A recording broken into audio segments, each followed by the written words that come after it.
फिलहाल जिस करेक्शन की पिछले कई दिनों से हम बात कर रहे हैं, हम देख सकते हैं कि मार्केट वो करेक्शन फिलहाल शो कर रहा है, जो हमारे लिए खुशखबरी है, स्पेशली उन लोगों के लिए है जिन्होंने सेल पोजीशन होल्ड करके रखा था। तो अगर आपका कोई भी सेल पोजीशन होल्ड है एंड वो अगर प्रॉफिट में बदल चुका है, तो आप एग्जिट करने की कोशिश कीजिए। नहीं तो मार्केट में बाउंस अगर करता है अगर इसी जगह से, तो आप प्रॉब्लम में पड़ सकते हो, ठीक है। तो इसीलिए आप एग्जिट करने की कोशिश कीजिए। तो यूएस सेशन तक मार्केट को ऑब्जर्व कीजिए। अगर आप देखते हैं कि मार्केट में अगर फर्दर वीकनेस शो नहीं होता है, तो yes, you need to be careful and you need to come to a decision. Clear. तो ओवरऑल अगर हम चार्ट को ऑब्जर्व करें हायर टाइम फ्रेम के मतलब चार्ट को अगर ऑब्जर्व करें हायर टाइम फ्रेम पे, 4 घंटे के टाइम फ्रेम पे,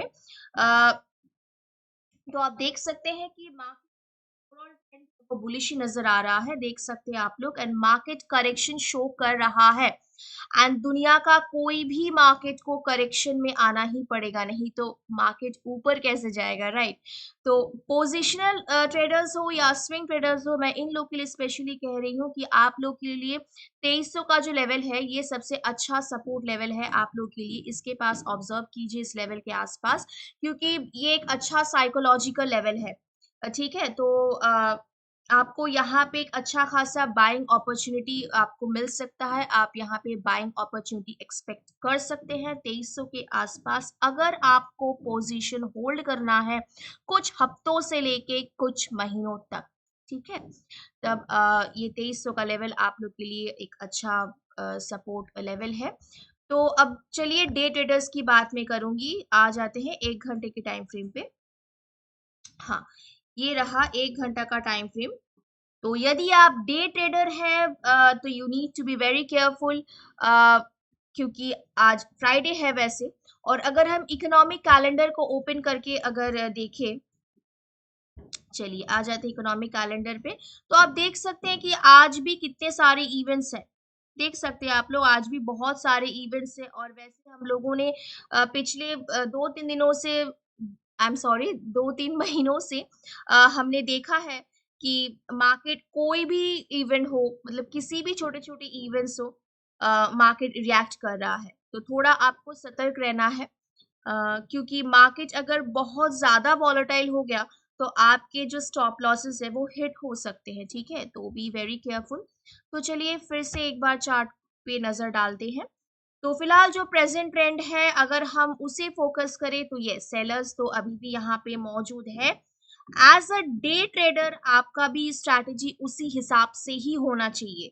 मतलब मार्केट अगर ऊपर की तरफ जाता है एंड जब रेजिस्टेंस से मार्केट रिवर्स करेगा, वहां पे आपको सेल लेना है। क्लियर। तो पहला जो हमारे सामने जो लेवल जो नजर आ रहा है वो है 2350 2355 के आसपास। यहाँ पे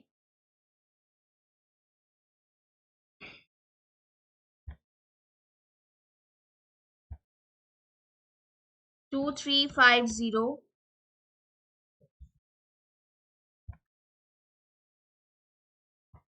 2355 के आसपास, ठीक है। यहाँ पे आपको ऑब्जर्व करना है, बिकॉज 2350 एक साइकोलॉजिकल रेजिस्टेंस है।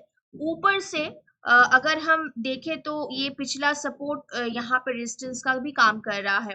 तो यूएस सेशन से पहले हम डेफिनेटली एक्सपेक्ट कर सकते हैं कि जो सेलर्स यहाँ पे मौजूद है वो आसानी से गोल्ड को ऊपर जाने तो देगा नहीं, लग तो यही रहा है। एंड एट दिस मोमेंट की मार्केट में सेलर्स की संख्या तो ज्यादा है। सो अगर मार्केट यहाँ से रिवर्स हुआ तो yes, we can definitely go for a sell position, ठीक है। सेकेंड सेल जो पोजीशन है वो है 2380 के आसपास, इस लेवल के आसपास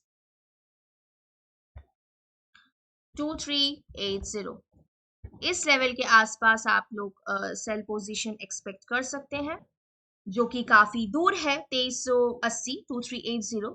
तो मुझे लगता नहीं कि मार्केट आज यूएस सेशन से पहले वहां तक जा सकता है। यूएस सेशन से पहले क्यों? क्योंकि यूएस सेशन के बाद yes market will be volatile, as आपको पता ही होगा जब मार्केट में न्यूज डोमिनेट करता है तो यूजुअली टेक्निकल्स काम नहीं करता है। ये मैं पहले भी कहती आई हूँ। सो 2350 को ही आपको नजर रखना है, इसी पे आपको फोकस रहना है फॉर सेल एट रेजिस्टेंस। तो 2350 से एक और माइनर लेवल है वैसे 2342। यदि मार्केट में वॉल्यूम बहुत ज्यादा कम होता है तो in that case you can expect quick reversal at 2342। ठीक है, 2342। ठीक है, अदरवाइज 2350 भी एक अच्छा लेवल है, नजर आ रहा है वैसे।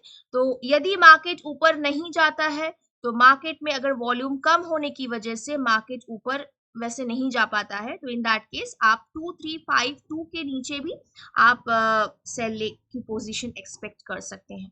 क्लियर? लेकिन अगर वॉल्यूम हुआ तो वॉल्यूम कम होने से क्या होता है, फॉल्स ब्रेकआउट हो सकता है। तो मार्केट नीचे जब जाएगा, देखिए कैंडल्स का साइज कैसा है, कैंडल्स के साइज को आपको पहले ऑब्जर्व करना है। It's very very important. If size of the candle is good enough you can hit the sell button, otherwise avoid it simply. अच्छा, अब चलिए बाइंग अपॉर्चुनिटी की बात कर लेते हैं। तो 2315 पे शायद आपको एक बाइंग अपॉर्चुनिटी मिल जाए। 2315 यहाँ पे आपको यस, यहाँ पे आपको इस लेवल पे आपको बाइंग अपॉर्चुनिटी मिल जाए, लेकिन सेलिंग अपॉर्चुनिटी हाई होने की वजह से, क्योंकि सेलर्स अभी भी मौजूद है, तो क्या बोले,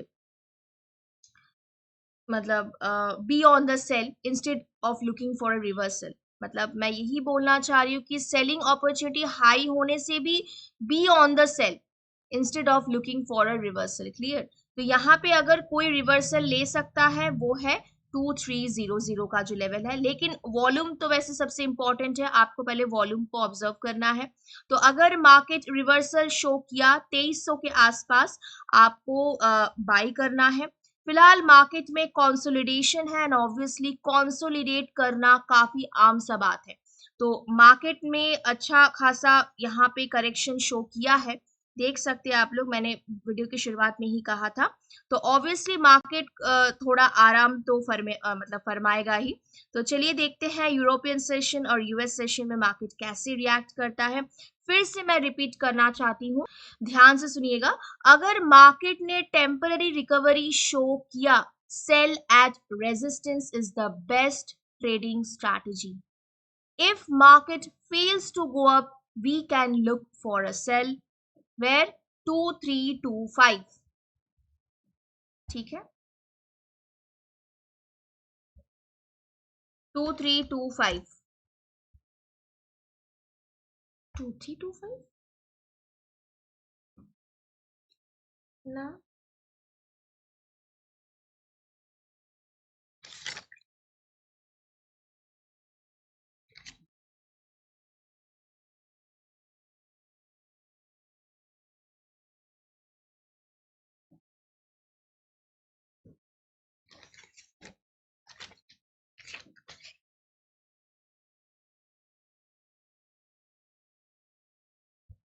एंड पोजिशनल और स्विंग ट्रेडर्स लोग, अगर आपको बाइंग अपॉर्चुनिटी की तलाश है तो चलिए इंतजार करते हैं, 2300 देखते हैं कैसे रिएक्ट करता है। ठीक है, तो चलिए आज के लिए बस इतना ही, मिलते हैं नेक्स्ट वीडियो में, तब तक के लिए बाय बाय।